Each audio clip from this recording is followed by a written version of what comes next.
Fala pessoal, tudo bem? Estamos aqui novamente com mais um treinamento do TAP, do Técnico de Alta Performance, um treinamento extra. A gente não estava planejando não, mas isso nos pegou de surpresa de maneira positiva, evidentemente, devido à participação e interação de vocês.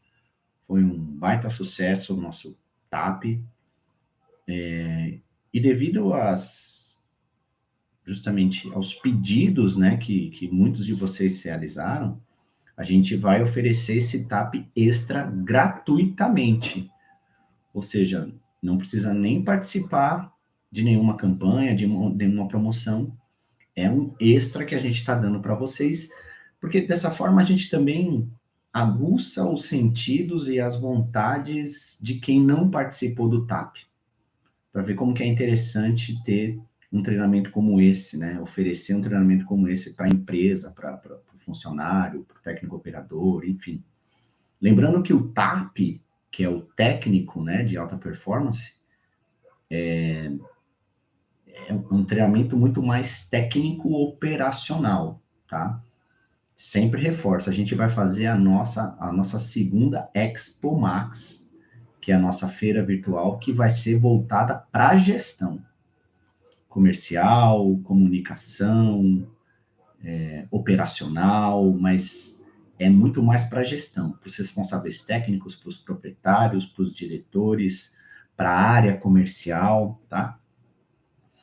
Aqui, devido às solicitações, a gente resolveu abordar o tema roedores. Os roedores, eles foram muito solicitados, a gente não abordou roedores nas 4 aulas de TAP, a gente falou sobre barata, cupim, mosca e mosquito. E o de roedores acabou sendo solicitado ali e a gente está oferecendo, então, como um extra, tá? A ideia hoje é justamente fazer algo relacionado a compreendendo os roedores sinantrópicos para um controle mais eficaz. Essa é a ideia do TAP de hoje, tá? Eu vou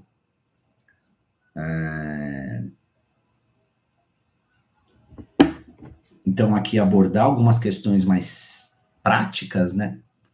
Eu tentei ser o mais didático e ilustrativo possível aqui, com informações relevantes para o dia a dia do controlador de pragas. Evidentemente que algumas informações teóricas e que são mais difíceis de serem aplicadas, mas é necessário ter o conhecimento, elas serão abordadas para que o técnico, para que você tenha mais argumentos na hora de conversar com o cliente, na hora de explicar para o cliente, na hora de entender uma situação, tá? Então, a gente vai falar aí justamente desses animais, os roedores. Os roedores, de uma maneira geral, eles são um subgrupo, digamos assim, dentro do grande grupo dos mamíferos. Portanto, eles têm uma certa similaridade conosco, porque nós também somos mamíferos. E se a gente parar e analisar isso, entendo que estamos numa época mais fria, principalmente na região sul e sudeste. Hoje a temperatura caiu bastante. A umidade relativa do ar para cá também diminui.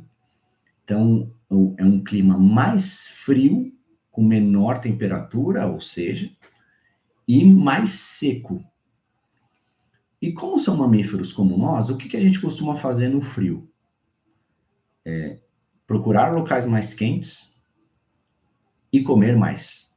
Porque, afinal de contas, precisa de mais tecido adiposo para criar uma gordura e gerar o aquecimento. É isso que os roedores fazem nessa época do ano, por isso que é muito comum o aparecimento de roedores. Além disso, como é uma época em que muitas árvores frutíferas não geram seus frutos, falta alimento, entre aspas, no campo, no ambiente. Os roedores, então, passam a buscar fontes de alimentos alternativas. Tá faltando aqui, eu vou buscar em outro lugar. Aí começa a atividade mais intensa de roedores no entorno das residências, no interior das residências. Evidentemente que isso depende de local para local, de espécie para espécie. Mas nós estamos falando desses animais. A ordem Rodentia, né, a qual né, que engloba os roedores, é uma ordem muito grande. Quando a gente fala de roedores, existe capivara, esquilo, castor, os roedores sinantrópicos comensais, alguns outros roedores silvestres, enfim, a gama é muito grande. A gente vai dar destaque, evidentemente, para 3 espécies. Mas só para vocês terem uma ideia, eu coloquei muito mais isso com uma questão relacionada à curiosidade. A gente está vendo aí a boca de um roedor sinantrópico comensal, de uma das 3 espécies, e eu queria destacar justamente o fato do porquê eles são chamados de roedores. Se a gente parar e observar, seus dentes incisivos, né, que são esses do meio aqui, né, esses maiores, os centrais, né, os inferiores e os superiores, perdão, eles crescem constantemente. Eles crescem dia a dia. E o dente não é um material mole, né, o que fica por fora. É uma estrutura mais rígida. Como cresce constantemente, o que esses animais precisam fazer? Desgastar essas estruturas para que o dente de baixo não cresça muito e fure a parte de cima da boca e o de cima não cresça muito e fure a parte de baixo da boca. Então, eles estão sempre roendo algo para desgastar os seus dentes. Eles geralmente roem alimentos mais rígidos que os próprios dentes. Então, eles podem roer metal, madeira, concreto. Isso não significa que eles estão comendo isso, mas sim desgastando os seus dentes. É tão comum isso que eles acabam roendo muito a fiação. Né? Em várias indústrias, alguns curtos-circuitos são causados por causa de roeduras dos roedores, das pragas que lá estão. E isso acaba causando uma série de prejuízos, né? Mas aí é só por uma questão de curiosidade, para vocês verem aí que os dentes, eles crescem em uma média de 0,4 milímetro por dia, né? Sendo que os incisivos superiores, eles chegam a crescer bastante, tá? Aqui, gente, não é centímetro não, tá? É milímetro, tá bom? Não é centímetro não. Aqui tá errado, eu coloquei errado, mas são os incisivos superiores crescem aproximadamente 14 milímetros e os inferiores crescem aproximadamente 11 milímetros, né? A capacidade que eles têm de crescimento aí. Por isso que eles precisam gastar com uma média de meio milímetro por dia.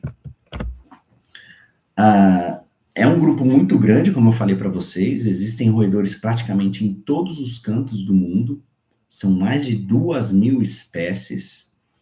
Percebam que o que está em vermelho no mapa mundi é América, África, Ásia, Europa, Oceania, América do Norte e Central e América do Sul, né?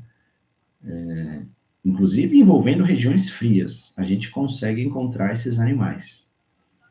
Regiões mais extremas, Antártida, a região mais próxima do Polo Norte, são regiões muito mais geladas, né? Então, eles já não existem com tanta frequência lá. Mas são várias espécies, né? E aqui a gente vai dar destaque a 3 que nos causam grandes problemas. Existem, então, como a gente estava falando, os roedores que são chamados de sinantrópicos comensais, e tem aqueles que são os roedores sinantrópicos não comensais, os silvestres.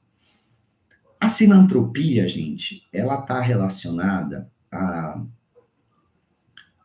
ato, o comportamento de alguns animais se aproximarem de áreas urbanas, se aproximarem do convívio com o homem, tá?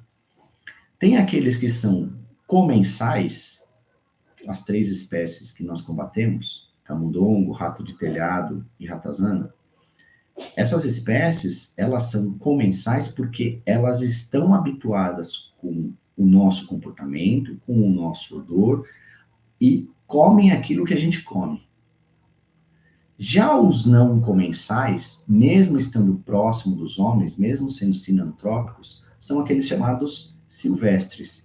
E aí, por conta da carência de alimento, esses roedores buscam instalar suas colônias por entre as plantações, instalações de armazenamento de grãos, silos, residências mais próximas a áreas rurais, residências mais próximas a áreas de vegetação, tá? E geralmente eles adentram esses locais para buscar um alimento, os grãos, os cereais, que é o mais comum deles se alimentarem. Com isso, faz com que haja o contato do homem com um roedor silvestre.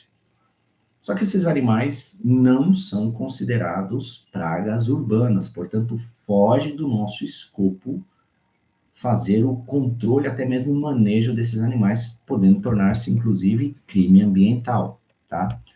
Aqui eu coloquei 2 exemplos, né, de roedores sinantrópicos não comensais, ou os roedores silvestres, que aparecem muito em áreas urbanas, como o rato da água e o rato de rabo peludo.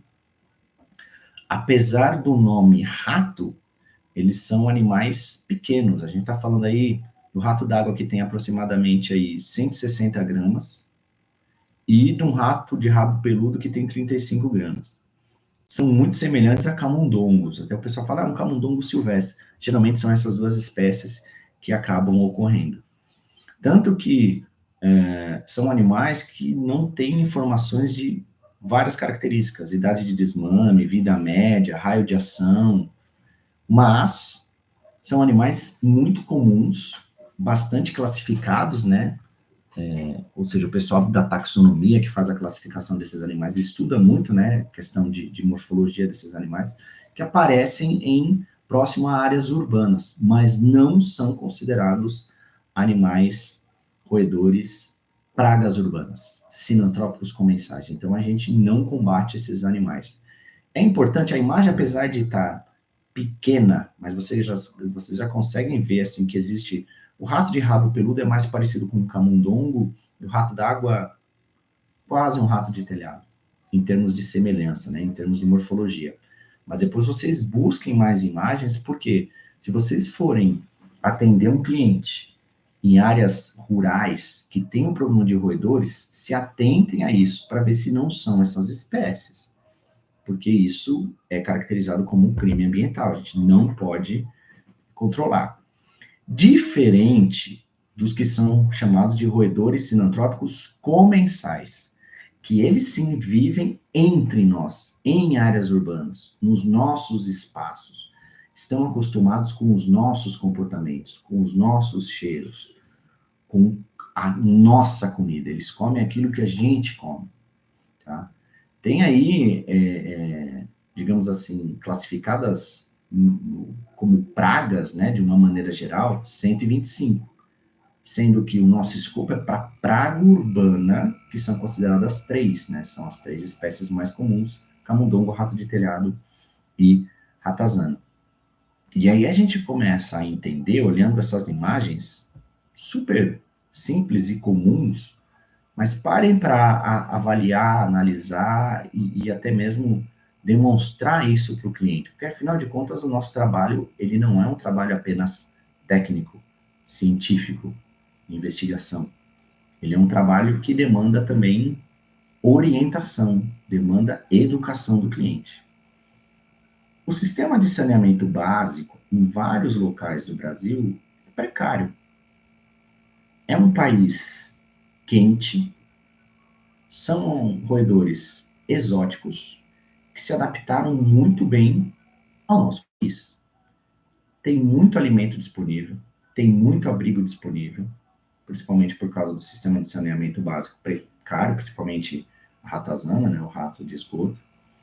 Tem muito lixo muito mal acondicionado, tem alimento muito mal acondicionado exposto, e o Brasil produz muitos grãos. Por melhor que eles sejam armazenados, condicionados, isso ainda acaba sendo um atrativo para esses animais. Então, esses são os principais fatores que fazem com que esses animais se tornem pragas, né, e convivam entre nós e se multipliquem com tanta facilidade. Por esse motivo, a gente precisa controlá-los, né? Quais são as injúrias, os prejuízos, os males que esses animais podem causar? Existe o prejuízo financeiro, econômico, estrutural, por exemplo, os próprios grãos, né? Vou até voltar à imagem. Gente, é extremamente comum roedores estragarem sacarias e sacarias de grãos, farináceos, de uma maneira geral. Por quê?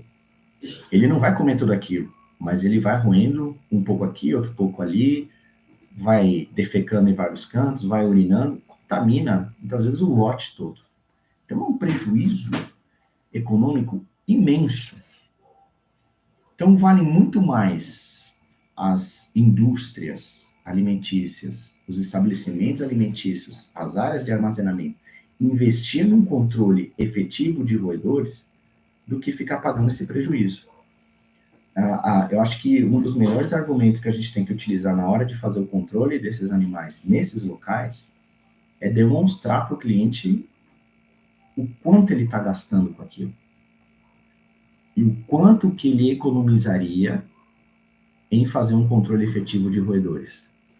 Quando eu me refiro a controle efetivo de roedores, gente, eu não estou falando uma visita a cada 3 meses ou visitas esporádicas quando o cliente liga. Não, é manter um contrato.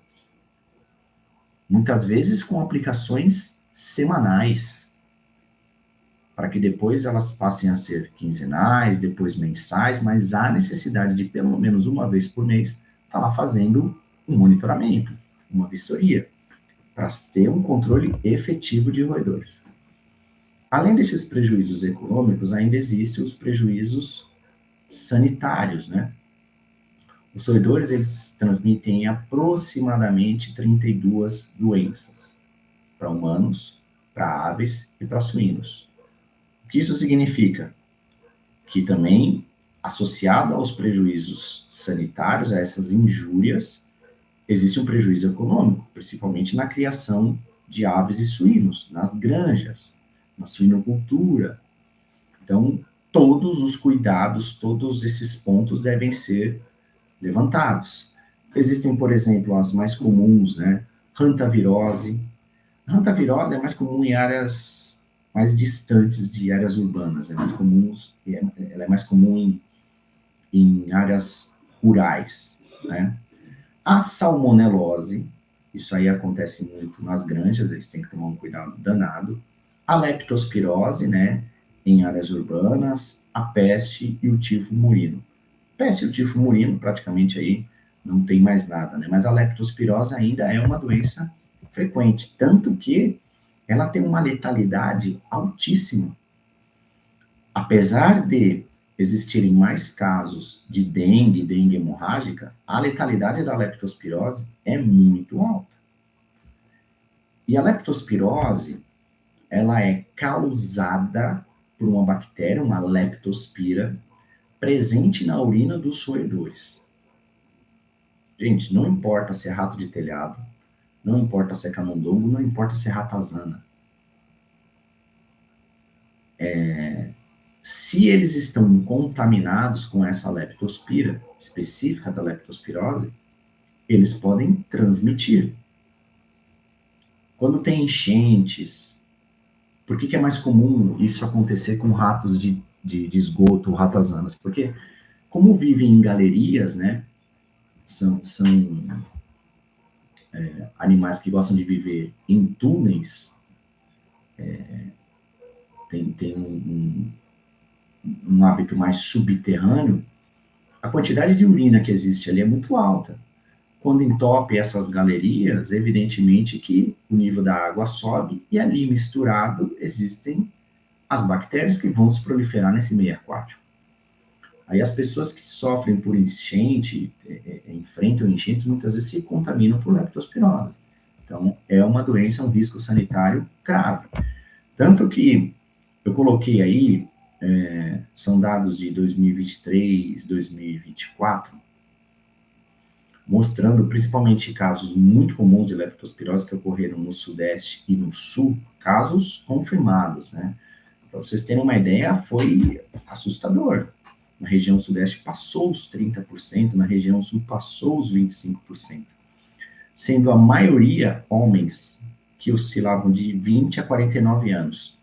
Talvez isso esteja relacionado justamente ao fato dessas pessoas terem que encarar as enchentes por causa de trabalho, então se expõem, ou então para ajudar alguém, acaba se expondo bastante. Tem a questão da hospitalização, tem a questão ó, que se infectou com água contaminada, tem uma porcentagem até que alta, de 57%, de pessoas que tiveram contato direto com o roedor, e 54% mora em zona urbana, tá? Aqui, ó, para vocês terem uma ideia, o número de casos de leptospirose no Brasil, e aí vai uma média de 2007 a 2024, tudo isso são dados do Sinam e do SUS. Percebam que existem picos de leptospirose no começo do ano, no meio do ano e no fim do ano. Isso aqui está muito mais relacionado, principalmente, às épocas, por exemplo, região Nordeste, está justamente nesse gráfico aqui. A região Nordeste, em junho e julho, chove muito, leptospirose. Aí a gente vem para a região Sul, tem pico em janeiro, tem pico em dezembro. Tem alta temperatura, chove. Então percebam que está relacionada à época do ano. Portanto, a gente está no inverno, a gente falou sobre a presença massiva de roedores nessa época do ano, mas a gente também tem que se alinhar, a gente tem que se atentar aos extremos, né? Enfim. Em termos de biologia desses animais, eles são animais que têm uma habilidade sensorial incrível, né? Com exceção da visão, a acuidade visual deles é muito baixa. Por outro lado, os outros sentidos são compensadores, né? Eles compensam a qualidade da visão baixa. O tato desses animais é bom, a audição desses animais é muito bom, agora o olfato e o paladar é fora do comum, tá? Principalmente o olfato. Os roedores têm um olfato mais aguçado do que de cães. Tanto que, em alguns países, ao invés de cães serem treinados para achar bombas, utilizam roedores condicionados para que as bombas sejam localizadas. Mesmo porque são animais menores, conseguem se alojar mais em frestas e feiras, em locais pequenos. Também por uma questão de apelo emocional, né? Ah, se um roedor morrer, é menos grave do que um cão morrer. Mas é muito comum por causa do seu olfato mais aguçado. Agora, em relação à sua visão, aí evidentemente é só para fazer uma comparação, o ser humano ele teria uma visão muito mais clara do ambiente em comparação aos roedores. Os roedores, eles enxergam muito mal. Muito mal. Então, assim, daltonismo, baixa acuidade visual, não enxergar as cores direito, né? Então, assim, não importa, por exemplo, por que eu estou comentando isso? Não importa, por exemplo, se o porta-isca é azul, se ele é preto, se ele é vermelho, se ele é amarelo, se ele é rosa, se ele é branco. Não importa. Isso não vai mudar o fato dos roedores estarem naquele local. A principal orientação deles é principalmente pelo olfato e pelo paladar. Tá? Anatomicamente, são animais vertebrados, evidentemente, porque são mamíferos, né? Portanto, eu sei que a maioria de vocês não comete esse erro, mas ainda existe, infelizmente, o fato de que as pessoas falam, né? Inclusive profissionais. Ah, o roedor, ele é invertebrado. Ele não tem osso, porque ele consegue passar em várias estruturas. Gente, isso não é a verdade. É um animal vertebrado, tem osso, tem as estruturas calcificadas. A questão é que a sua morfologia, se a gente observar aqui o esqueleto de um roedor, ela é muito flexível. É um animal ágil, né? Se a gente parar e observar, praticamente a estrutura mais rígida e maior do corpo de um roedor é justamente a cabeça. Por isso que falam, quando a parte da frente do roedor passa, o resto do corpo passa, porque é muito mais maleável, muito mais flexível. Ah, ele tem mais cartilagem do que ossos. Não, não é isso. Tem a ver com a sua estrutura óssea, tem a ver com a sua anatomia, tá? Então a gente não pode cometer esse erro, mas a gente olhando aí, a gente consegue entender por que esses animais conseguem passar em várias estruturas. Por exemplo, aqui abaixo das costelas, onde ficaria o trato digestório, a maior parte do trato digestório, intestino delgado, apesar de ter gordura, né, embaixo da pele, é uma parte mais macia, mais mole, que pode ser comprimida, não esmagada, comprimida. Então, eles conseguem se ajustar. Sua cintura escapular, assim como a sua cintura pélvica, é flexível, frente, trás, cima, baixo. Então, existe uma característica muito importante que existem essas características, aliás, muito importantes, que ajudam na flexibilidade desses animais. Em relação ao comportamento deles, né? Primeiro ponto que a gente tem que deixar muito claro: a grande maioria das espécies vivem em colônias, dando foco para rato de telhado, ratazana e camundongo. Os que são exceção aí são os camundongos. Não que não existam colônias de camundongo. Quando existem, são colônias pequenas. Geralmente eles vivem sozinhos ou em duplas, tá? Tanto que é uma espécie, nos músculos, é extremamente monogâmica. Né? Mas rato de telhado e ratazana são animais que vivem em colônias. E por que é importante destacar isso? Para a gente tentar tirar, e eu sei que não é fácil isso, porque é muito murro em ponta de faca, a ideia do consumidor final de que ele só viu um roedor. Ah, ele só está vendo um rato. Não. Não. Dificilmente é um rato. Pode ser no início um roedor que esteja entrando e saindo, mas depois aquele local é totalmente marcado, o rastro, a trilha, outros roedores passarão aí também para aquele ponto, tá? Pelo fato de viverem em colônias, existe uma hierarquia. Tudo que tem grupo tem que ter essa hierarquia, essa organização. Então tem o dominante, que é o macho alfa, tem os machos que estão abaixo do alfa, que é os machos beta, e tem os submissos, além das fêmeas. Existe essa hierarquia. O que isso significa? Os ratos dominantes, eles têm preferência pelo alimento. Tanto que, se um rato submisso, ou até mesmo um beta, se aproximar, o rato dominante vai agredi-lo, se ele não liberou aquele alimento. Na hora de realizar a cópula, né, a preferência pelas fêmeas, o macho alfa, depois o macho beta, depois o submisso. Por outro lado, eles comandam um grupo e também servem para proteger esse grupo. Então, se houver algum invasor, ou um rato submisso resolver tomar o lugar do rato dominante, ou um rato de outro grupo que foi expulso, ou um filhote que está vindo de outro grupo tentar dominar, entrar nesse novo grupo, o macho alfa é o que vai ser desafiado e, evidentemente, é o que corre mais risco. Geralmente, o macho alfa é o que tem mais testosterona, é o maior, é o mais forte, né? Como os ratos pequenos, os submissos, eles apanham quando eles vão se aproximar do alimento, o que eles fazem? Se eu ficar aqui comendo e chegar ao dominante, eu vou perder minha comida. O que eles tendem a fazer como defesa? eu vou pegar o alimento e carregar ele para outro lugar. Não pensem que eles vão carregar isso para dentro da colônia. Não.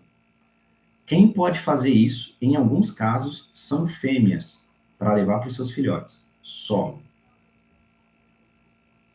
Os outros, principalmente os submissos, eles vão pegar esse alimento e vão carregar para outro ponto e comer escondido aquilo. Na prática, no nosso dia a dia, o que isso significa? A gente tem que se atentar muito bem quando a gente vai preparar o ambiente com as iscas rodenticidas. Isca rodenticida, principalmente bloco extrusado, bloco parafinado, bloco prensado, não pode ficar solto. Tem que sempre estar preso, ou por um arame, ou pela estrutura do próprio porta-isca, ou por qualquer outra estrutura. Tem que ficar preso. Porque senão um roedor vai pegar aquela isca e vai levar a isca para comer sozinho, não vai compartilhar com as outras.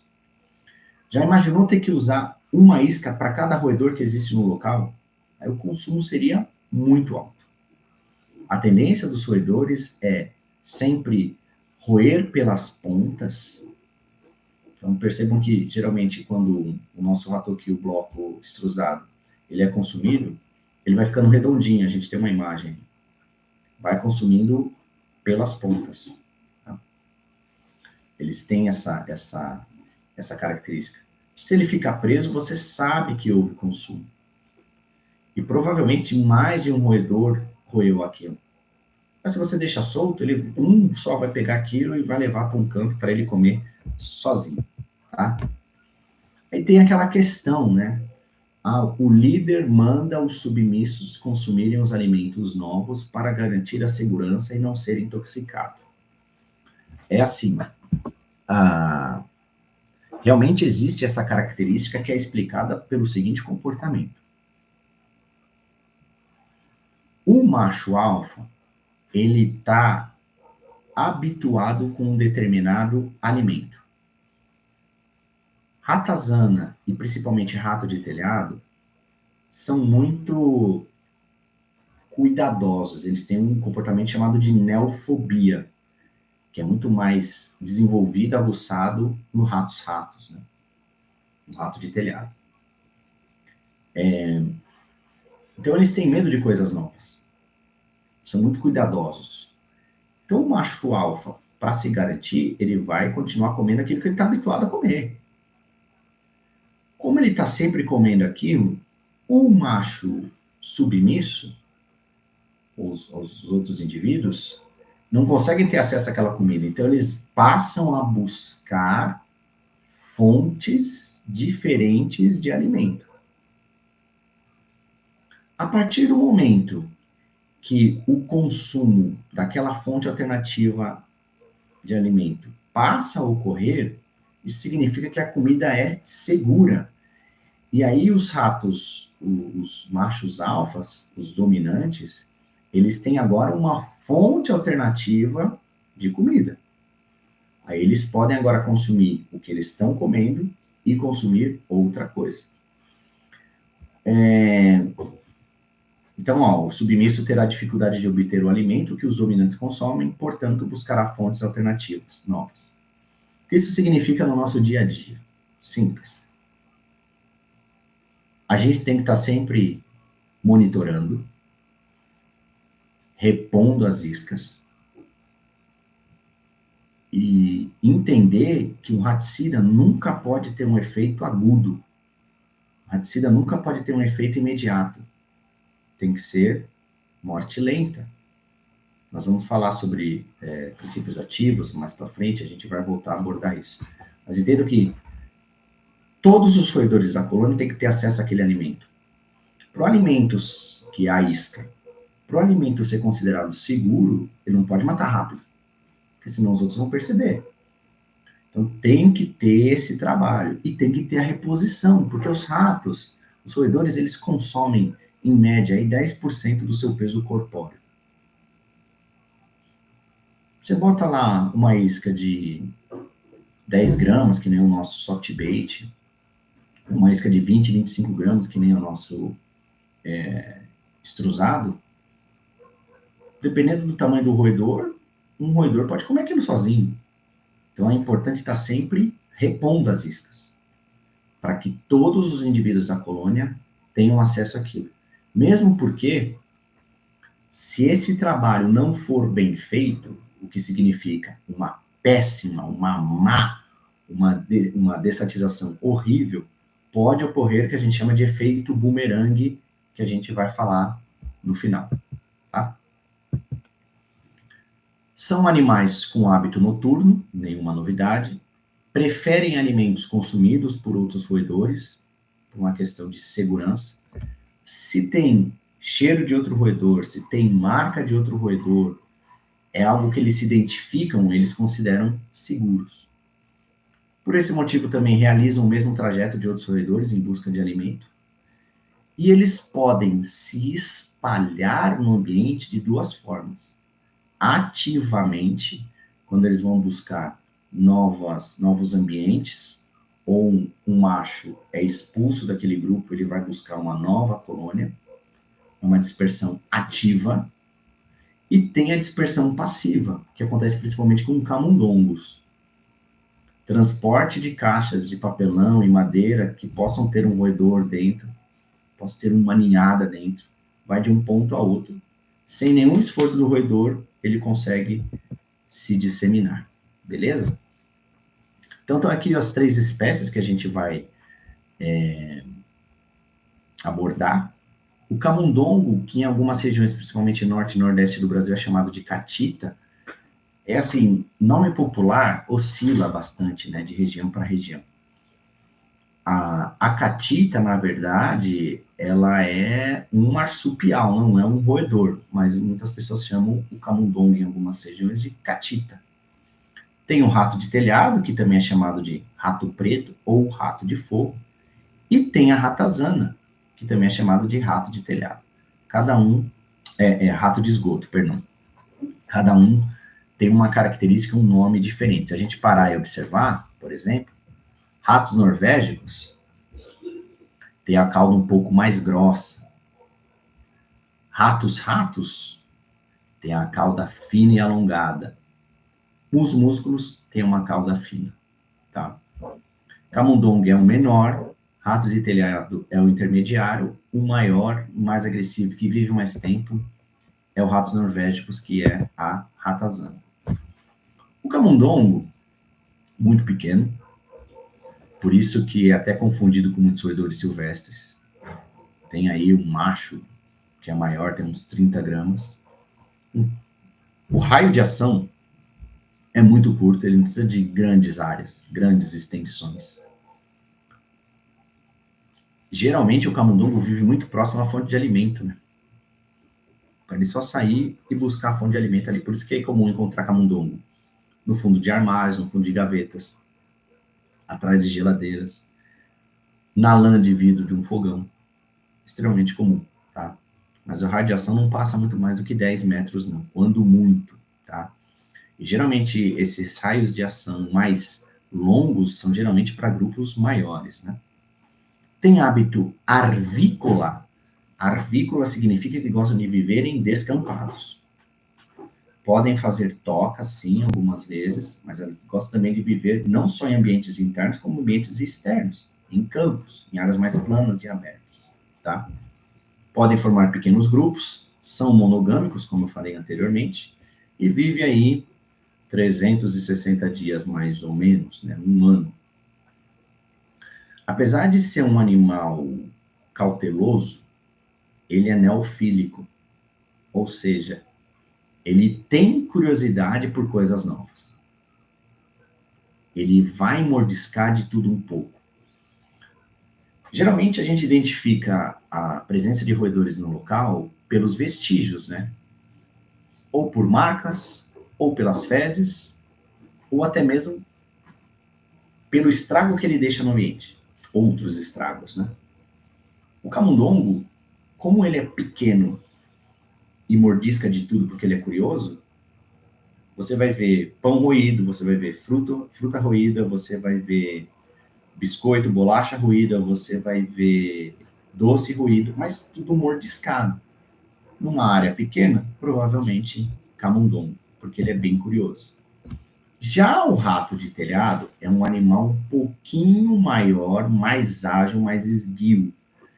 Esse eu considero, particularmente, até mesmo conversando com outros controladores, que é um animal de difícil controle. Eu acho que é o mais difícil. Pelo ambiente que ele gosta de viver e pelo cuidado que esse animal tem. É um animal mais ágil, tem macho aí que chega a pesar uns 300 gramas. Já não vive tão próximo ao solo, como o ratazana e camundongo, já gosta de viver em locais mais altos, porque o seu hábito natural é arborícola. O que isso significa? Naturalmente, ele gosta de viver em árvores. E o que ele encontra para comer no alto das árvores? Frutos e sementes. Então, ele tem uma restrição, digamos assim, alimentar, não é bem isso, uma preferência alimentar por frutos e sementes. Tá? Tem neofobia, diferente do camundongo, eles têm medo de coisas novas, eles são os mais seletivos, são os mais chatos. Seu raio de ação é grande, se a fêmea não encontra fonte de alimento ou local para nidificar, ela pode ir além de 60 metros de raio de ação, ela pode buscar alimento até 213 metros. Isso, dados registrados na literatura. Vive um pouco mais que o camundongo, vive 1 ano e meio aí. Vão consumir aí de 15 a 30 gramas de alimento, mais ou menos 10% do seu peso. Os grupos não são grupos tão grandes quanto de ratazanas, mas eles conseguem se afastar, se alastrar muito, né? Então, eles conseguem ampliar bastante o seu grupo. E o pó de contato para esses animais, como o uso de raticida, evidentemente que é eficaz, mas a gente tem que se atentar muito, primeiro, ao local onde vai ser aplicado. E segundo, porque o pó de contato é legal para, por exemplo, ratazana, porque além de colocar na toca, né, na soleira da toca, e elas passarem lá constantemente, lá dentro do grupo, uma costuma limpar a outra. Existe essa interação. Já rato de telhado não faz isso. Rato de telhado apresenta o que a gente chama de limpeza pessoal. Então é mais difícil do pó de contato contaminar outros indivíduos dentro da colônia, tá? E o rato de esgoto, ou ratazana, que é a mais forte, a mais agressiva, a maior, tem alguns machos alfa aí que chegam a pesar 600 gramas. Já tem um hábito fossorial. O que é fossorial? Gosta de viver abaixo do nível da terra. Tocas, rede de esgoto. E também é arvícola, gosta de viver em grandes campos. Diferente das duas espécies anteriores, a ratazana, ela geralmente adentra as residências só para buscar alimento, tá? Casos raros podem adentrar para tentar fazer um pequeno ninho, mas geralmente entra e sai, tá? A fonte é de fora para dentro. Já rato de telhado e camundongo são áreas internas. A gente tem que se preocupar e já se atentar a esses fatores. Colônias de 18 a 42 ratos cada, tem colônias maiores. Tá? Isso aqui é registro de literatura. Tem colônias maiores. Tem colônias fácil que batem 80 roedores. Estabelecem territórios grandes, né, com 50 metros de radiação, porque vivem no chão, né, podendo chegar até 660 metros de raio de ação.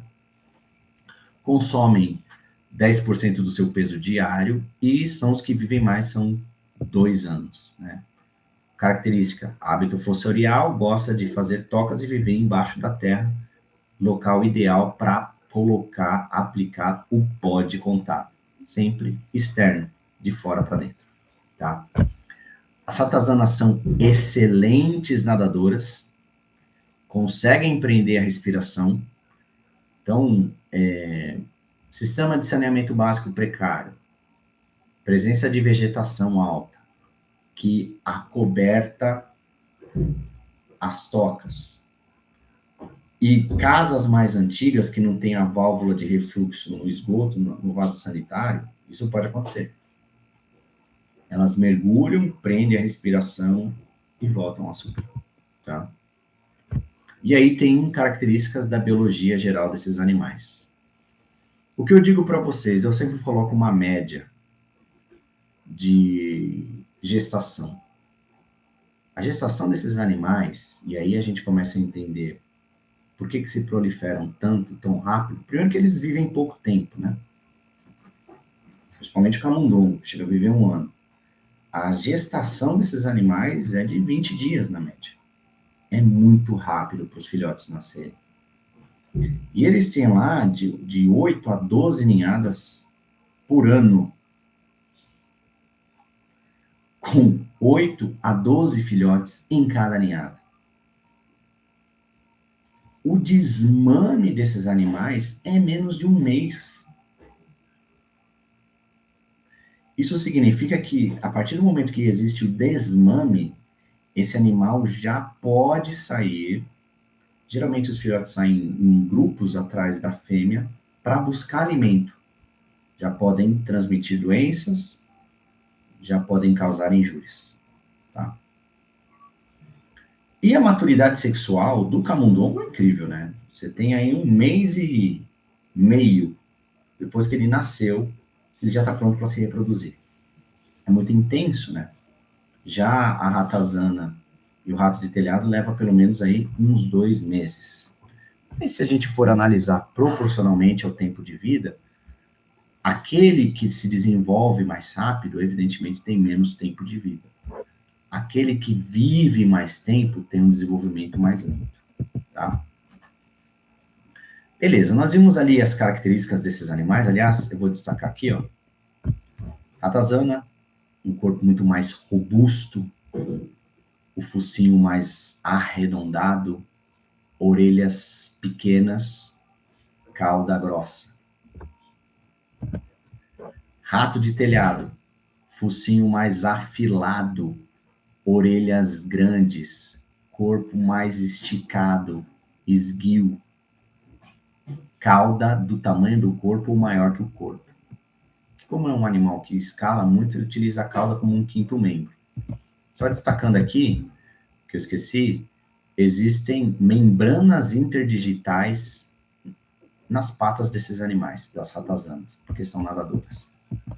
E o camundongo é o menor, né? O camundongo, ele tem um corpo menor, mais arredondado, as orelhas são grandes, assim como os olhos também são grandes, a cauda é bem fina. Tá? Além das questões morfológicas e biológicas, a gente consegue diferenciar pelos vestígios, principalmente pelas fezes. Eu acho que é bem interessante, recentemente eu fui visitar algumas empresas no Espírito Santo, onde os proprietários, os responsáveis técnicos, guardavam as fezes que encontravam no campo, coletando com todo cuidado, usando máscara e luva, em pequenos vidrinhos. Para quê? Para treinar novos operadores para falar, ó, isso aqui são fezes de ratazana, isso aqui são fezes de rato de telhado, isso aqui são fezes de camundongo. E para mostrar para o cliente também. É muito mais fácil quando a gente tangibiliza o nosso serviço. O que acontece, gente? É um serviço técnico, é um serviço que exige conhecimento. E existem muitos mitos, muitos ditos populares. Existe muito erro. Então, a gente tem que tentar alinhar de uma maneira educativa o cliente, tá? Então, a ratazana tem as fezes maiores, eu chamo de caroço de azeitona, são mais arredondadas, mais robustas. O rato de telhado tem as fezes menores, mais finas e geralmente curvadas, eu chamo de arroz queimado. E o camundongo são fezes pequenas, são as menores de todas, às vezes do tamanho de granulado de brigadeiro, tá? Agora, olhando essa imagem, fica muito evidente isso que a gente está conversando. Porém, vamos isolar duas estruturas. Pega essa aqui, ó, que eu tô com o mouse em cima. Rato de telhado. Pega essa aqui, ó, de camundongo. Se colocar uma lado a lado, você não sabe diferenciar qual é de rato de telhado e qual é de camundongo. Isso pode até te levar a uma interpretação de que aqui é camundongo, ou aqui é rato de telhado. O que eu quero dizer com isso? Sempre avaliem as fezes em conjunto. O montante de fezes. Porque isso aqui provavelmente é de um rato jovem. E essa aqui provavelmente é de um camundongo adulto. Tá? Isso faz diferença. Além disso, tem a questão de outros tipos de fezes, como o que nós estamos vendo aí na imagem. Que muitos podem achar, isso aí é cocô de rato de telhado, de ratazana. Quando na verdade são fezes de morcegos. Morcegos insetívoros. Porque o frugívoro tem aquelas fezes mais moles, com pedaços de semente. Os insetívoros, as fezes são mais rígidas, tá? Geralmente com pedaços de exoesqueleto dos insetos que eles comem. Olha esse conjunto aí de fezes no forro. Morcego, o roedor, ele libera as fezes mais espalhadas. Os morcegos, muitas vezes por viverem muito agrupados no mesmo ponto dentro de um forro, as fezes caem no mesmo local. Cuidado para não errar na identificação. Percebam que as fezes dos morcegos são mais brilhantes, são mais ressecadas e podem estar em grandes conjuntos, principalmente quando a gente encontra no forro. Essas daqui já são fezes de barata de esgoto, o que algumas pessoas podem identificar como fezes de camundongo. Só que as fezes de barata de esgoto, elas são também pequenininhas, só que elas têm uma série de estrias, tem uma série de risquinhos, marcas nessas fezes. Putz, Thiago, pela imagem não dá para ver, não dá. Você com uma luva pega as fezes e olha, para saber se é de camundongo, para saber se é de barata. Existem essas diferenças. E a mais clássica, né? São as fezes de lagartixa, que são confundidas com fezes de rato de telhado, né? Porque são pequenas, muitas vezes bem fininhas, algumas curvadas, mas tem a pontinha branca, né? Porque os répteis, né? E a lagartixa é um réptil, não libera as fezes, né? E a urina de maneira separada. Libera tudo através de uma única saída, que é uma cloaca. Então se mistura ali o ácido úrico, né? A ureia se mistura junto com as fezes.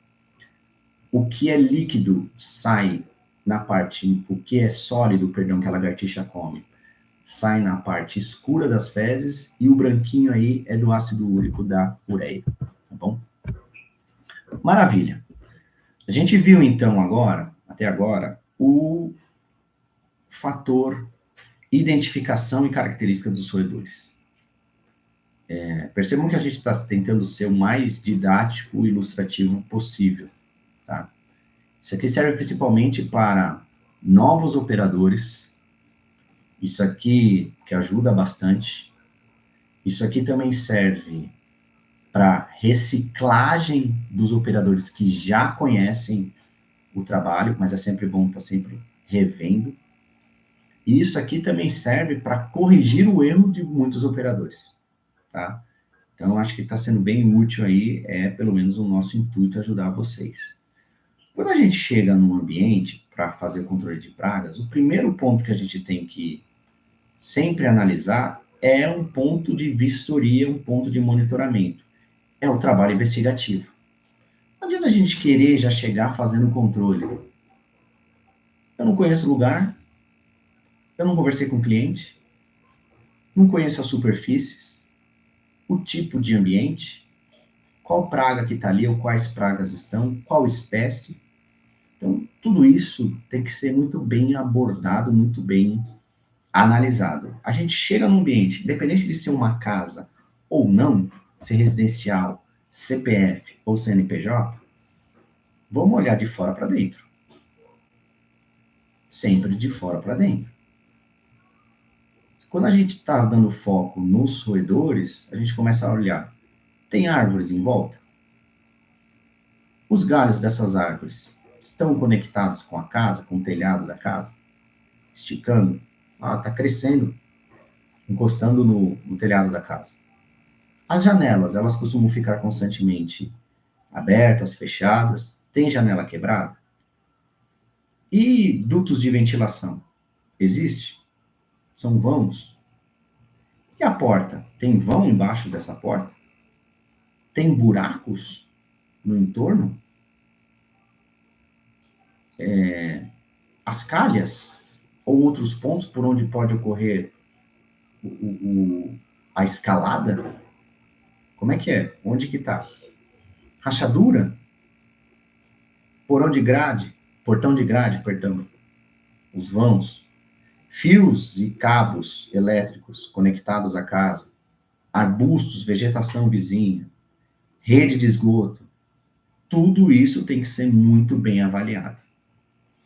Porque aqui, as espécies mais comuns que vinham de fora para dentro, primeiro a ratazana, depois o rato de telhado. Aí o rato de telhado pode se estabelecer internamente. Fez a vistoria? Maravilha. Eu vou procurar agora, além das fezes, e olhar os pontos, vestígios. Tem marca? Marcas na parede, assim, ó. Como se tivesse feito propositalmente. Se alguém tivesse pegado uma blusa de lã enchido com carvão, um pó de carvão esfregado ali. Isso aqui acontece principalmente com rato de telhado, porque o pelo é muito oleoso, gorduroso, caminha por vários pontos, tem muita sujeira, adere, e como eles fazem o mesmo trajeto constantemente, e aí você consegue saber por onde o roedor está passando, porque não é aleatório, gente. A gente chega no local e vai começar a procurar de onde que ele está vindo. Evidentemente, se eu já vi que são fezes de rato de telhado, eu não vou ficar olhando só para o chão. Eu vou olhar para o ponto alto. Se eu identifiquei que são ratazanas, eu não vou ficar olhando para o alto. Eu vou olhar para o chão.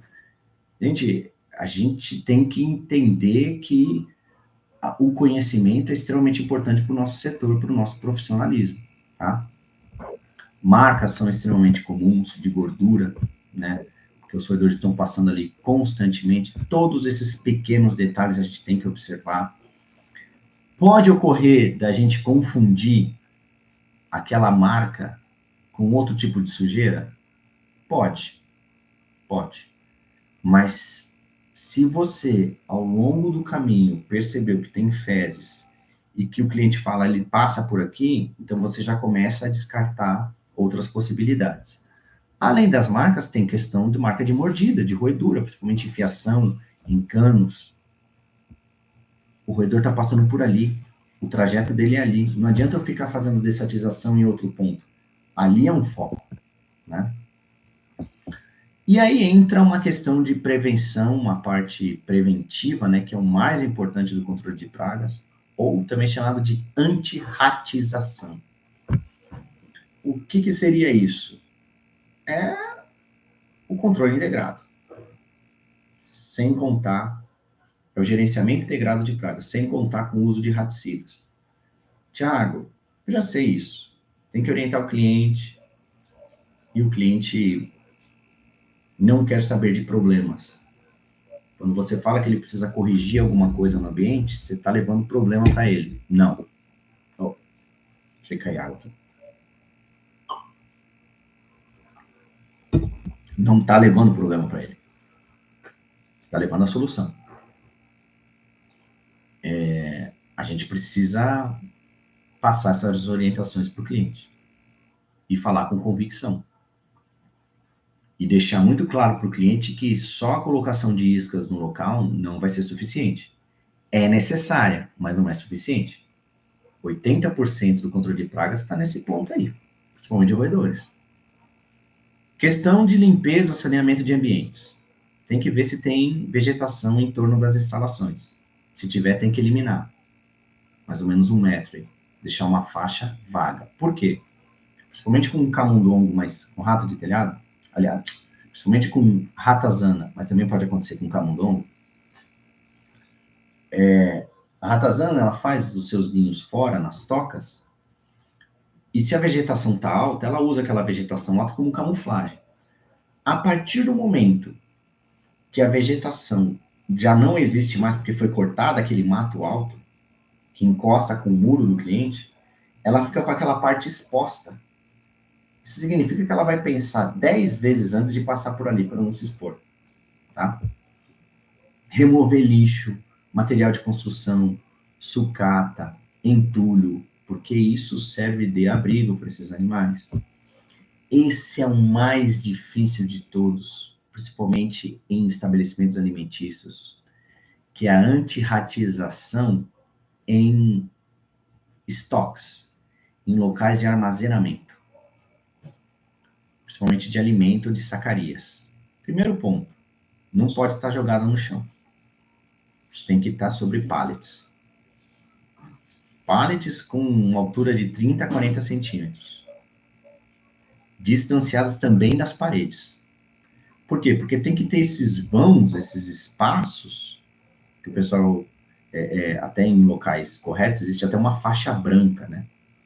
Principalmente em estabelecimentos alimentícios, como boas práticas de fabricação existe uma faixa branca ali que serve de referência, né?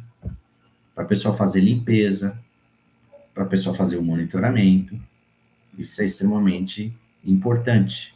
Espaço entre os estrados, espaço mínimo entre as paredes e estrado, altura. Mas é assim, gente, essa imagem, essa informação está até no manual de dessatização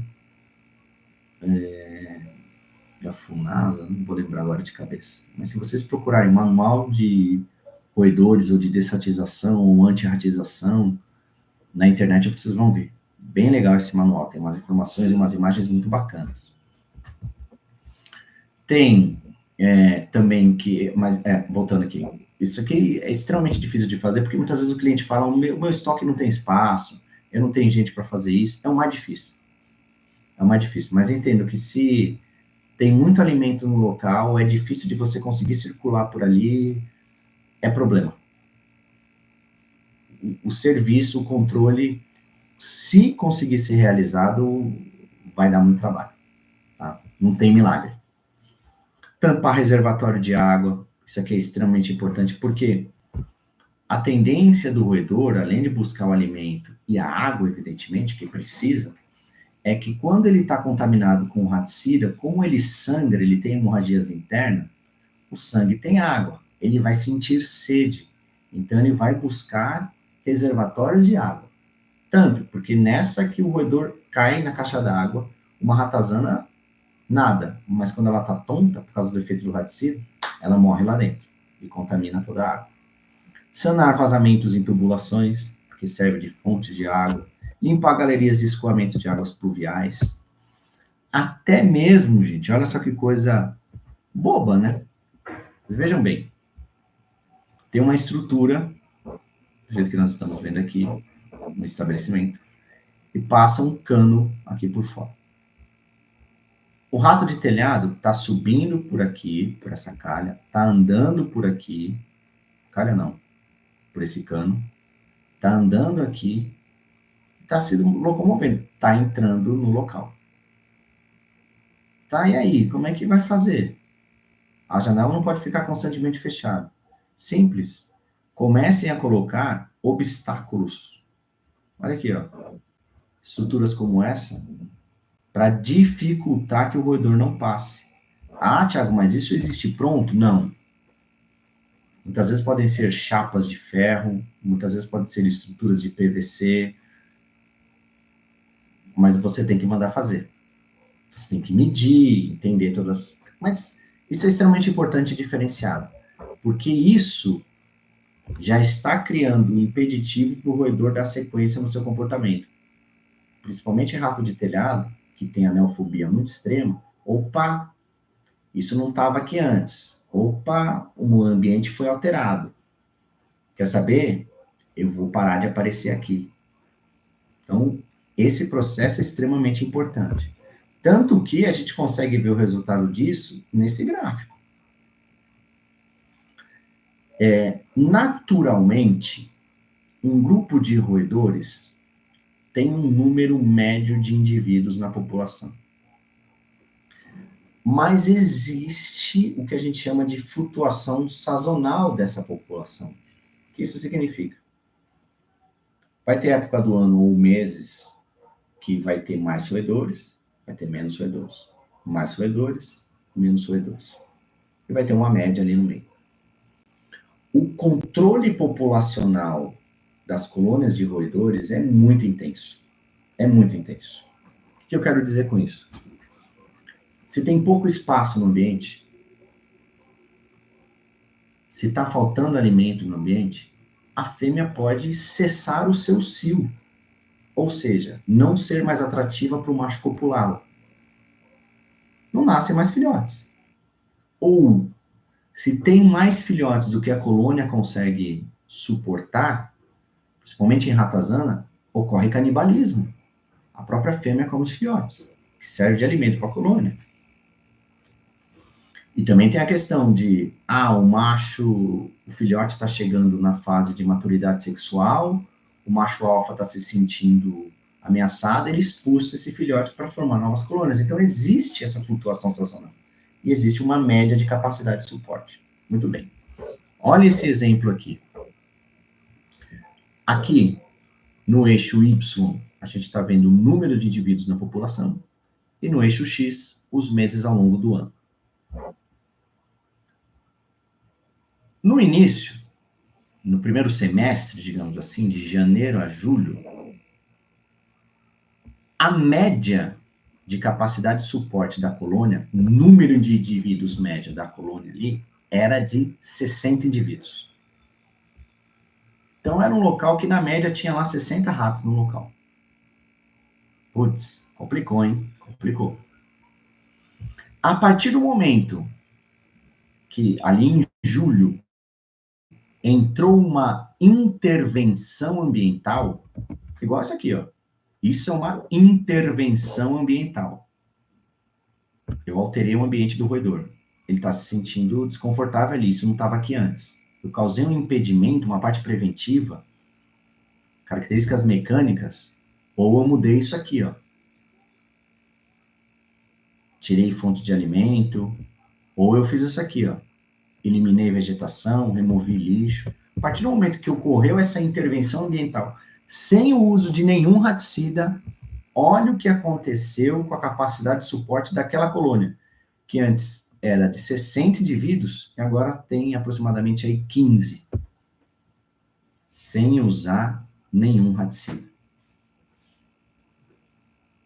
O que pode ter acontecido aí? Por que a colônia diminuiu? Primeiro, porque não tem tanto acesso à fonte de alimento agora, está restrito, ou tiraram a fonte de alimento. Então, roedores começaram a morrer, outros roedores foram expulsos, outros roedores foram mortos. Então, isso acontece sem o uso de raticida. É extremamente importante ter isso em mente, gente. Controle de pragas não é aplicação de rodenticida no ambiente. Não é. Não é. Isso qualquer um faz. Controle de roedores vai além disso. Tá? Falando de controles propriamente dito, já partindo para a parte final do nosso bate-papo, existem os controles, dois tipos de controle, né? O que a gente chama de controle físico e o controle químico. Como que a gente consegue realizar agora o controle? Já passei da parte preventiva, já fiz tudo que tinha que fazer, agora eu vou entrar com o controle. Uma metodologia, por isso que eu acho que tem que ser integrado, porque cada situação exige uma solução, e muitas vezes não é que uma solução vai ser usada isoladamente, mas ela vai ser usada em conjunto. Muitas vezes posso usar um controle físico em áreas internas e um controle químico em área externa. Isso é necessário. O controle físico vai desde ratoeira, a gaiola ou a cola. Ratoeira eu acho que é muito defasado, antigo, além de ser mais tortuoso para os animais. Hoje existe aquela T-Rex, né? Aquela armadilha T-Rex. Tem muitos controladores que não usam porque dá uma judiada do bicho antes dele morrer, se ele não morre na hora. Mas são alternativas, né? E as placas cola, além das gaiolas. O problema das gaiolas, das armadilhas físicas, é que vai capturar o roedor e aí você vai ter que ir lá para tirar ele de lá. O que você vai fazer com o bicho? Você vai ter que matar ele de alguma forma. Então, enfim. Já a armadilha adesiva, você coletou o animal, colocou no lixo orgânico, já era. Leva para incineração, qualquer coisa do tipo.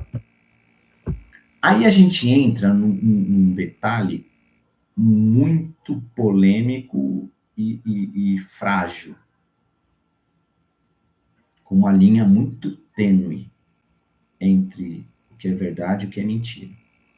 Recentemente, nesse fim de semana, eu vi uma reportagem de uma menina que recebeu bombom, não lembro, bolo, recebeu um doce enviado por uma colega, contaminada com arsênico. Arsênico, inseticida agrícola. Mas o que acontece? No Brasil, é extremamente proibido utilizar substâncias de ação aguda para controle de roedores. Na verdade, a venda disso é restrita. Tem o manto, tem a estricnina, que é o chumbinho, tem sila vermelha, tem arsênico, tem o pó, que é 1081, 1080, fosfeto de zinco, sais de bário, sais de talho, fosfeto de alumínio, que é o gastoxin, brometo de metila, que é utilizado para o tratamento fitossanitário. Isso é restrito para algumas situações. Por exemplo, fosfeto de alumínio. É para fazer expurgo em grãos agrícola. Não é para ser utilizado como raticida. Chumbinho é inseticida agrícola. Não é para ser utilizado como raticida. Por dois motivos, gente. Primeiro, por uma questão de toxicidade. São estruturas muito tóxicas, são substâncias muito tóxicas. E a sua ação é aguda. O que isso significa? Mata muito rápido o roedor. Você vai perder o controle. Porque os outros roedores vão perceber que está ocorrendo uma mortalidade rápida quando o bicho come um alimento contaminado. Aí você perde o controle. Você perde um tipo de isca, ele para de comer aquilo, tá? Por exemplo, ó, a estricnina e o arsênico, eles agem justamente no sangue, né? Em enzimas da hemoglobina. Pode ser absorvido ou por ingestão ou por inalação. O grande problema é que ainda são produzidos de forma clandestina.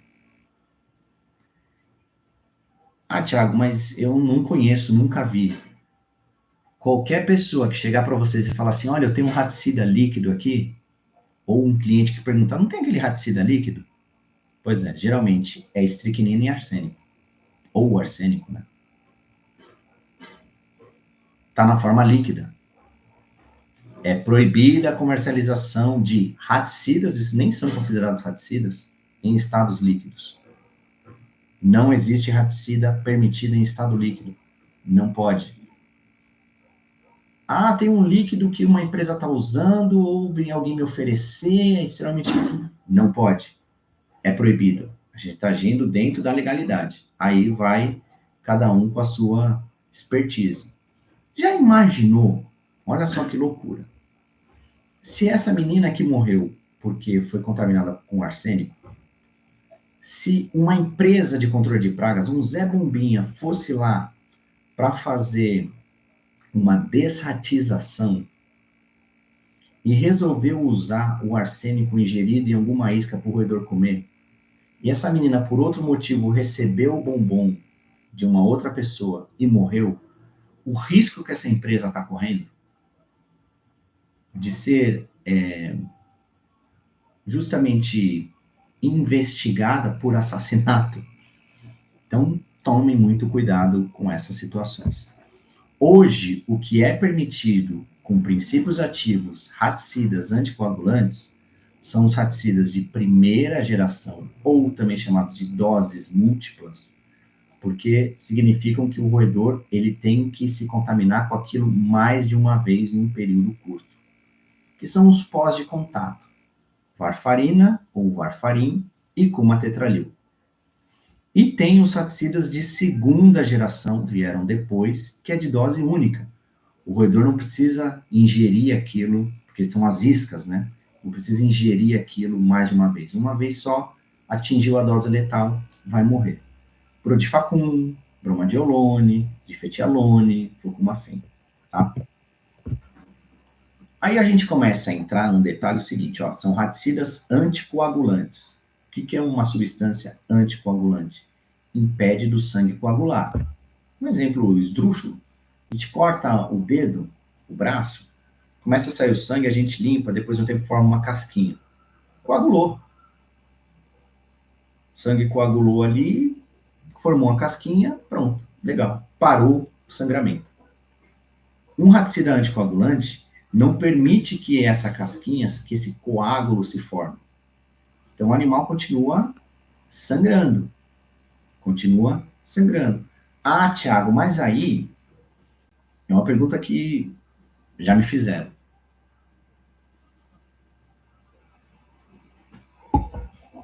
O roedor, para ele sangrar, ele precisa se machucar. Não.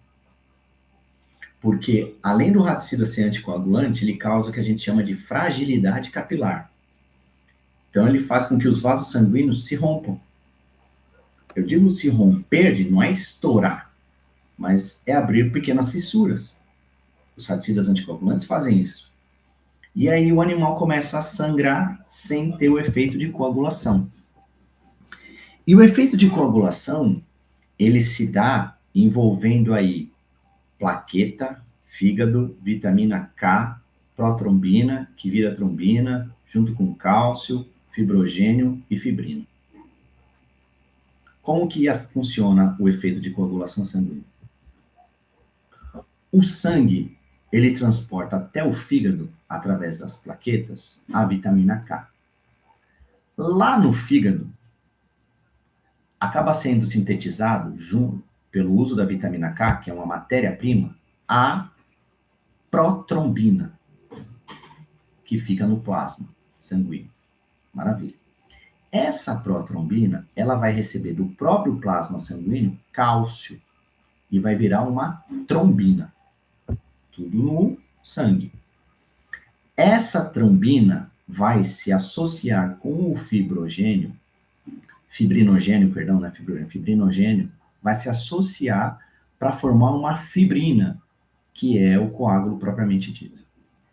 Então, existe, isso aqui o pessoal chama na bioquímica, né, quando a gente faz a faculdade e tudo mais, de cascata da coagulação sanguínea, que é uma série de efeitos. Mas assim, ó, tudo é determinado pelas plaquetas que carregam a vitamina K. A vitamina K é essencial.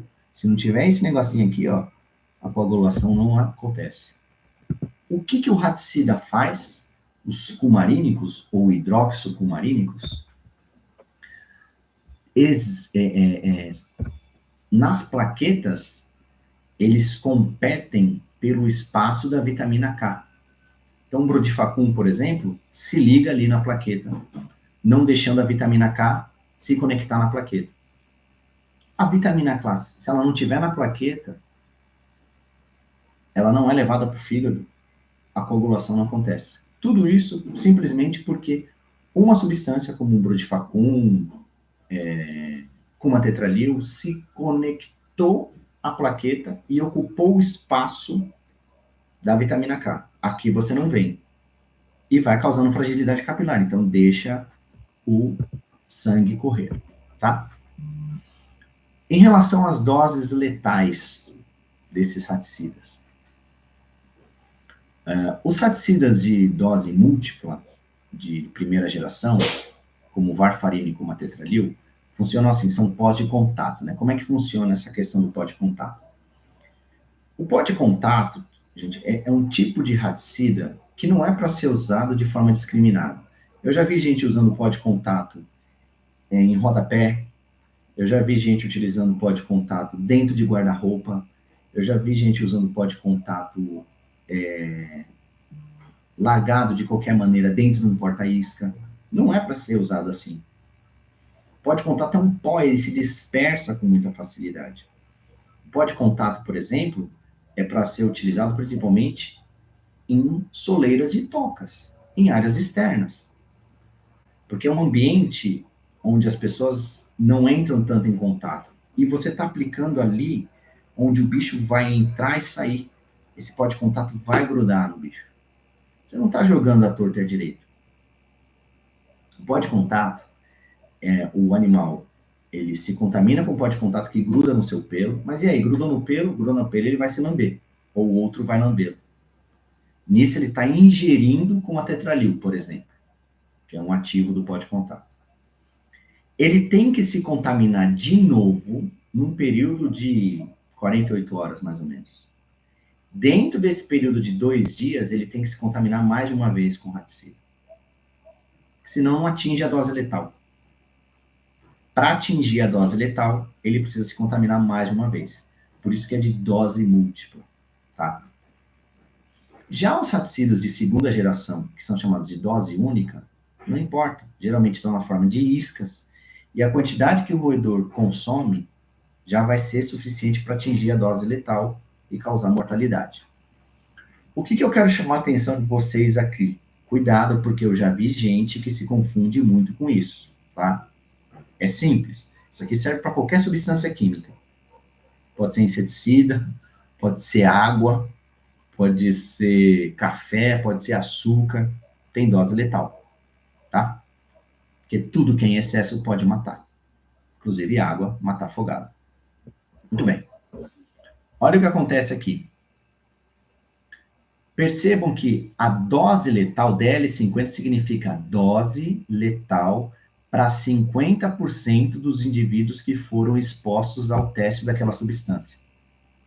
Você tem lá 10 roedores, 5 morreram ingerindo a dose letal, atingiu a DL50. Consumindo uma determinada quantidade, significa que obteve-se a DL50 daquela substância. E ela é medida da seguinte forma: miligramas de ingrediente ativo por quilo do animal. Então, quantos miligramas desse ingrediente ativo é necessário para matar um rato de 1 quilo?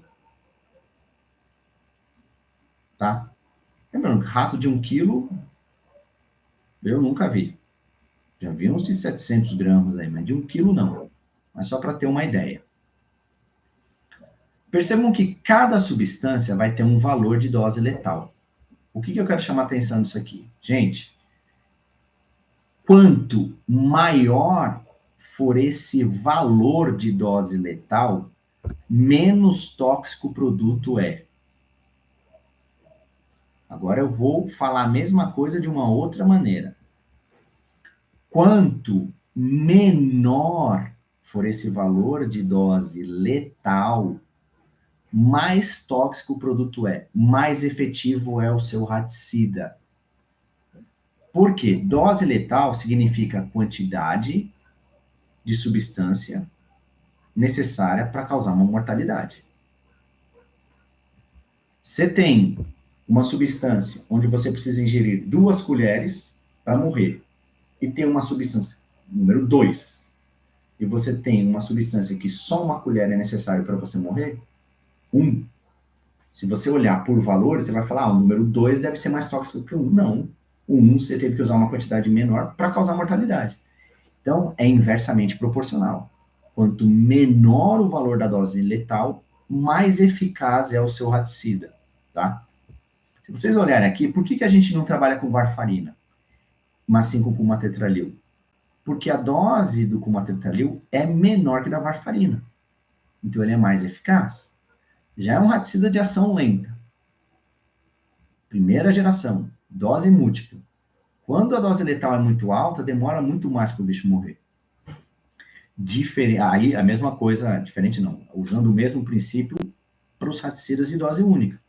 Por que a gente não usa bromadiolone, difetialone ou até mesmo flucomafem? Porque o brodifacum é o que apresenta menor dose letal, portanto ele é o mais eficaz, ok? E aqui eu tenho até uma informação que é bem interessante. Isso aqui é legal pra caramba, porque a gente começa a perceber que a dose letal depende de cada espécie. Por exemplo, a dose letal para ratazana é 0,22. A dose letal para rato de telhado, 0,22 miligramas de ingrediente ativo por quilo. O rato de telhado é 0,65. O rato de telhado é menor que a ratazana. Só que a dose letal para matar ele tem que ser maior. Olha que coisa maluca. Por isso também que é mais difícil de controlar rato de telhado. E a dose letal para camundongo é maior do que para ratazana. A ratazana, apesar de ser forte, agressiva, robusta, é a mais frágil, porque ela morre com uma dose letal menor, tá?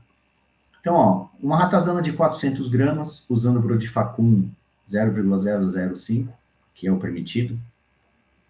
Se ele comer 3 gramas e meia da isca, ele morre. É só ele comer 3 gramas e meia. Vamos pegar um bloco parafinado. Um bloco extrusado, perdão. Ratoquil bloco extrusado. Tem lá 20, 25 gramas. Aquele bloco ali dá conta de matar muito mais do que uma ratazana. 2 ratazanas. Mais de 5 ratazanas. Ele dá conta. Tranquilo. Então não se preocupe, deu uma roedinha, comeu pouco, vai ser suficiente. Um rato de telhado de 250 gramas, isso baseando-se no Brodifacum, tá, gente? Que é o que a gente tem nas nossas iscas. Os nossos princípios, o princípio ativo dos nossos raticidas é Brodifacum. Para ele morrer, ele tem que comer 6,5 gramas. Ele tem que comer mais. Já um camundongo de 20 gramas, para ele morrer, ele tem que comer menos de 1 grama. Tá? Aí a gente entra ainda reforçando essa questão da DL, né, da dose letal. Os roedores se alimentam de várias iscas, lembrando que eles comem mais ou menos 10% do seu peso por dia. Então, eles podem se alimentar de várias iscas. Isca bloco de 20 gramas é suficiente para matar mais de um roedor. E eles podem morrer em 4 dias consumindo altas doses de Brodifacum. Se ele ingerir apenas a dose letal, que é a quantidade mínima para ele morrer, vai levar uns 12 dias. Então, eu costumo dizer assim, mortalidade de 3 a 12 dias. 3 a 12 dias. Quando ele já come a dose letal, o Brodifacum ou o Cumatetralil já começa a fazer efeito anticoagulante. Já começa. Quando consome a dose letal. Já começa a fazer o efeito anticoagulante. Em menos de um dia. Só que para ele perder sangue suficiente, começar a se sentir mal, o que ele vai sentir? Sede, tontura, porque ele está perdendo sangue. Né? Ele geralmente foge para outro local, esse roedor não volta para o grupo, ele vai morrer num local mais escondido. Eu fiz uma dessatização aqui, onde que o roedor vai morrer? Não sei. Em algum lugar escondido. Dificilmente ele volta para a colônia, porque quando ele volta para a colônia, lembra do controle populacional desses animais? Ele, lá na colônia, ele vai ser visto como o indivíduo doente. O que vai acontecer? Simples. Sai da colônia. Vaza daqui. Aqui você não fica, você pode contaminar os outros, eu não sei o que você tem. Né? Mas a dose letal vai aí de 3 a 12 dias. Nós temos esses raticidas, hoje a nossa linha de raticidas é bem completa. A gente tem desde um pó de contato até a isca fresca. Então tem Ratoquil pó de contato com a tetralil. Ele é hidrofóbico. Ele não se mistura com a água. Ele tem lá o estearato de magnésio e mais inertes lipofílicos. O que isso significa? Que ele tem, na sua composição, estruturas que ajudam o pó a grudar em gordura. Pelo do rato, oleoso, gorduroso, então ele gruda com mais facilidade, tá? Tem o Ratoquil isca granulada, que é o nosso pellet, Brodifacum. Tem o Ratoquil GS, que é o nosso girassol, Brodifacum. Tem o Ratoquil grãos especiais, que é girassol com casca e grãos de triguilho, Brodifacum. Tem o nosso Ratoquil bloco extrusado, Brodifacum. Tem o Rodimax Soft Bait, que é a isca fresca, Brodifacum. Os nossos raticidas, os que são produzidos na fábrica, possuem uma substância também chamada de fluoresceína sódica. O que é isso aqui? Se o roedor se contamina com a nossa isca e sai urinando em vários locais, você consegue detectar a urina utilizando uma lanterna UV. Porque as fezes são visíveis. A urina você só vai sentir o cheiro, mas você não sabe onde tem urina naquele local. Você identificar onde tem urina, você consegue saber qual que é o trajeto do roedor, qual alimento está contaminado, facilita o controle, a vistoria. Se eu usar uma lanterna UV no ambiente escuro, você consegue ver onde tem a urina, por causa dessa fluoresceína, tá? Os nossos raticidas. O Ratoquil bloco extrusado, ele tem pouquíssima parafina, isso aumenta a atratividade do bloco. É indicado tanto para a área, justamente pela alta atratividade, não só a área externa, como também a área interna. A área externa, principalmente para fazer o cordão sanitário. E por ser com menos parafina, ele tem maior atratividade e ele é embalado individualmente, do jeito que a gente está vendo aqui. Isso é legal, né? Facilita bastante a manipulação do bloco. E outra, eu comentei aqui, né, só para não esquecer, que o roedor ele vai consumindo pelas pontas, né, pelas quinas, até deixar o bloco redondinho. Gente, quando forem fazer um monitoramento, para adicionar mais bloco, porque tem roedor consumindo, se esse bloco extrusado só estiver redondo, consumido, não está mofado, não está estragado, deixem ele ali e adicionem um novo do lado. Porque vai ficar cheiro de roedor ali. Pode ser que você tira um e coloca o outro, ele estranhe. Opa, cadê aquilo que eu estava comendo aqui? Você diminuiu o odor de roedor no local, ele pode estranhar, tá? Então ele vai consumindo, sempre coloque um do lado. Agora, mofou, estragou, você vai ter que tirar. Aí você troca, tá? Outro fator, essa imagem me desmente, mas olha só, não precisa tirar do saquinho, da embalagem. Pode prender no arame, no porta-isca, com a embalagem. Gente, esse produto é cheiroso, é atrativo. Se a gente que tem um olfato menos aguçado já sente o cheiro com a embalagem fechada, imagina o roedor. Isso não vai impedir. O roedor rói, ele abre a embalagem, muitas vezes ele come até o plástico. Tá? Isso também faz com que o raticida, o bloco extrusado, dure mais tempo no ambiente, protege ele mais. Tá? Eu não vou falar de todos os raticidas, mas eu estou destacando aqui os nossos principais. O Rodimax Soft Bait, a nossa isca fresca, também à base de Brodifacoum, é uma isca úmida. Ela tem lá óleos e farináceos, é altamente atrativa e palatável. Por esse motivo, ela é consumida por todas as espécies de roedores. É para ser utilizada em área interna, principalmente com locais de altas infestações, que apresentem altas infestações. Não adianta usar uma isca fresca para monitoramento. Tá jogando isca fora. Tá? Também não adianta usar a isca fresca num ambiente extremamente quente, ou com muito pó, ou com muito resíduo, porque isso vai grudar na isca fresca e vai tirar sua atratividade. Usem isca fresca, gente, geralmente amarrada em arames para controle, por exemplo, de rato de telhado, onde o roedor ele está comendo ou roendo alguma coisa oleosa, próprio óleo, ou comendo uma carne, aí é mais para ratazana, ou se alimentando de leite, se alimentando de coisas mais oleosas, mais úmidas, porque ele está habituado com alimentos úmidos. Se o roedor, por exemplo, está habituado a comer ração, pode ser que é mais seco, pode ser que ele não pegue a isca fresca. Aí o que, que você vai achar? Ah, a isca fresca não presta. Não. Tem locais ideais e situações para você usar a isca fresca. Essa é a dica que a gente dá para vocês, tá? Que é o exemplo que eu falei para vocês, de fazer um colar havaiano, né? Pegar o arame e prender em pontos altos, onde a presença do ratos, o rato de fogo, é frequente, né? Porque você não consegue prender o girassol lá em cima. Pode ser que o bloco extrusado não seja atrativo para ele. Então você tem que usar uma alternativa. né? O girassol ficaria solto, cairia, contaminaria, já a isca fresca ficaria amarrada. Colar havaiano, porque pega o arame e coloca 2, 3, 4 iscas frescas um do lado do outro e amarra em pontos altos, tá?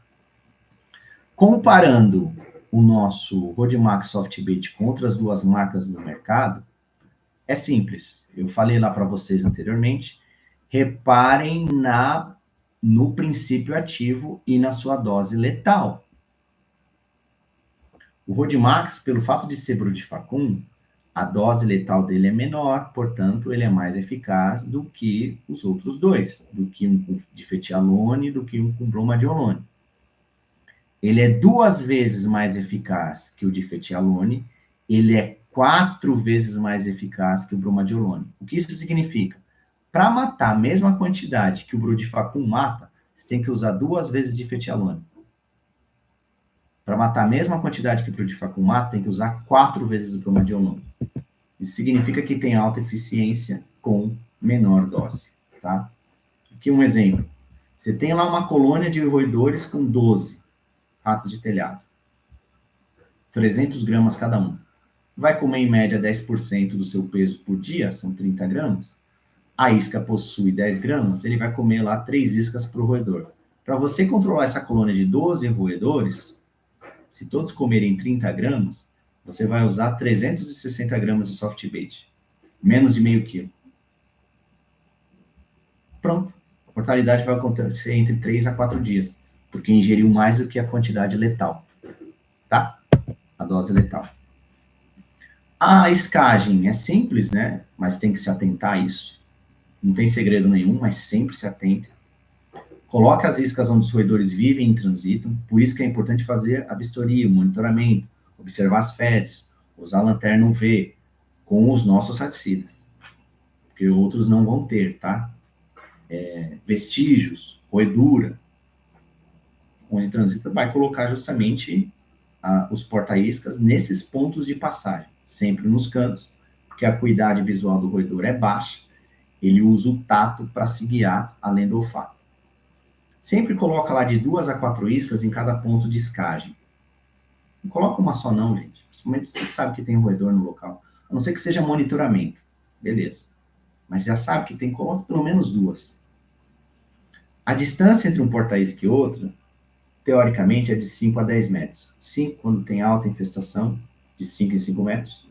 Quando tem média a baixa infestação, de 10 em 10 metros. Isso depende, tá? Na prática. Porque, por exemplo, você vai atender uma indústria que é gigante o galpão. Se você ficar colocando de 5 em 5 metros, você vai gastar horrores de porta-isca lá e de isca também, sem necessidade. O que eu aconselho? Veja quais são os acessos para a área interna desse galpão. Portas e janelas. Coloca um porta-isca de cada lado. Pronto. Dica. Tá? Voltou lá para fazer um monitoramento. A escagem. Porque lembrando, vai ter que voltar lá para ver se teve consumo. Se não teve consumo, você tem que trocar a isca de lugar. Quanto que consumiu. Sempre estar repondo a isca, porque senão vai dar efeito bumerangue. Voltei lá, coloquei 2 iscas. As 2 foram consumidas. No monitoramento, eu vou colocar agora 4. Você vai sempre dobrar a oferta de isca consumida. Voltei lá no próximo monitoramento, comeu as 4, coloco 8, se possível.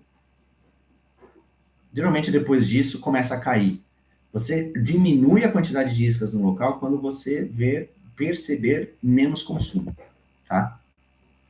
Aqui é uma dica que a gente dá, mas as cores aqui não, a gente fez uma modificação, não ficou legal, mas só para vocês entenderem é o seguinte, eu vou ler aqui. O Ratoquil granulado, ele é bem aceito para ratazana e camundongo. O Ratoquil grãos especiais é muito aceito para as 3 espécies. O Ratoquil extrusado, ele é bem aceito ou muito aceito pela ratazana. O Ratoquil GS, ele é muito aceito pelas 3 espécies. E o soft bait é muito aceito pelas 3 espécies, tá? Importante, já para ir finalizando aqui.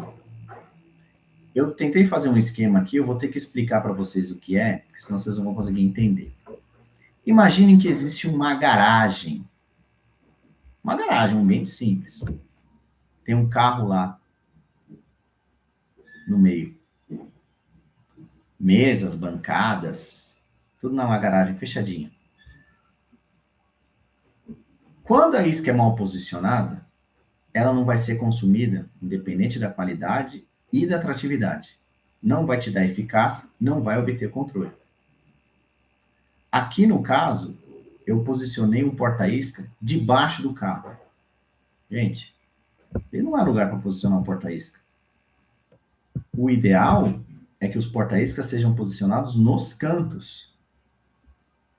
Porque eu sei por onde o roedor vai passar. Aí você vai ter eficácia. Tá? Então, o posicionamento da isca faz toda a diferença. O uso ideal da isca fresca faz toda a diferença. Putz, é uma fábrica de ração. Não usa. É um lugar que tem muito pó e muito quente. Não usa, usa outro tipo de isca. Tá? E aí a gente entra aqui para realmente finalizar o último tópico do efeito bumerangue. Naturalmente, se a capacidade de suporte, lembra aquilo que a gente falou no gráfico, da colônia é de 10 roedores, porque tem espaço físico para 10 roedores, tem alimento para 10 roedores naquele ambiente, quando a fêmea tem filhotes, ela vai praticar o canibalismo, principalmente com ratos norvégicos. Para que ela não tenha que ficar matando os filhotes constantemente, ela corta o cio.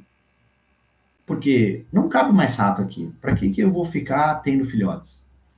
Chega, vamos manter. Beleza. Isso é natural dos roedores. Quando você lança uma dessatização mal feita, essa dessatização mal feita, olha só que coisa maluca, vai voltar com uma dispersão de colônia. Antes você tinha uma colônia. A dessatização foi mal feita, agora você tem várias colônias. Isso é que a gente chama de efeito bumerangue. Olha só. Você tem 10 roedores.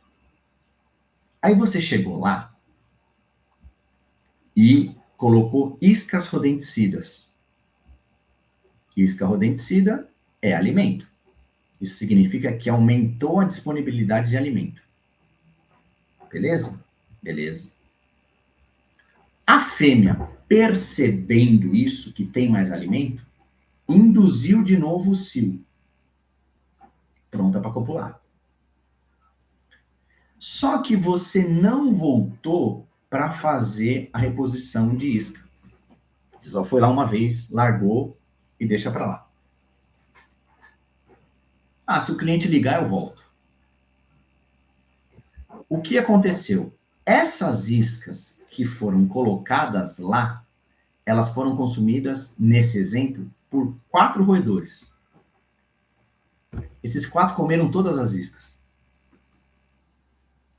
O que aconteceu com esses 4 roedores? Eles morreram? Lógico que eles morreram. Só que olha só, a fêmea já estava com um cio induzido por causa do aumento da disponibilidade de alimento. Morreram 4 roedores, abriram 4 vagas. O que vai acontecer? A fêmea vai ter lá seus filhotes, 4 vão ocupar essa vaga, e quando chegar na maturidade sexual, o restante dos filhotes, porque não nasceram só 4, nasce de 8, 12 filhotes. O restante vai formar outras novas colônias. Não é que você não matou os roedores. Você matou. O que você fez de errado é não repor a isca para que todos os roedores da colônia tenham acesso a ela. Tem que haver consumo geral, gente. Senão vai dar isso que a gente chama de efeito bumerangue. É uma dessatização mal feita, onde você vai aumentar a disponibilidade de alimento com a colocação das iscas, que vai induzir o cio da colônia. Você não vai repor as iscas foram consumidas, alguns roedores morreram, abriu espaço para outros que vão ser reocupados esse espaço, e o restante dos filhotes na maturidade sexual vão formar novas colônias. Agora você teve dispersão de colônia. Cuidado com isso, tá? Gente, era isso que a gente tinha para falar com vocês sobre roedores. Estender um pouquinho mais do que eu imaginava, mas a ideia é passar essas informações mais sucintas para vocês, tá? Deixem aí nos comentários, tirem suas dúvidas caso seja necessário. Tá aí o meu WhatsApp, tá aí os nossos Instagrams, o meu Instagram profissional, o Instagram da i7max, 7max.pro, e a gente está à disposição de vocês, tá? Espero que tenha sido útil, tanto com informações de biologia, comportamento, ecologia da praga, para você entender, quanto de monitoramento, vistoria, parte preventiva, quanto do controle químico propriamente dito. Beleza, gente? É isso. Obrigado, viu? Até mais. Um abraço. Fiquem com Deus.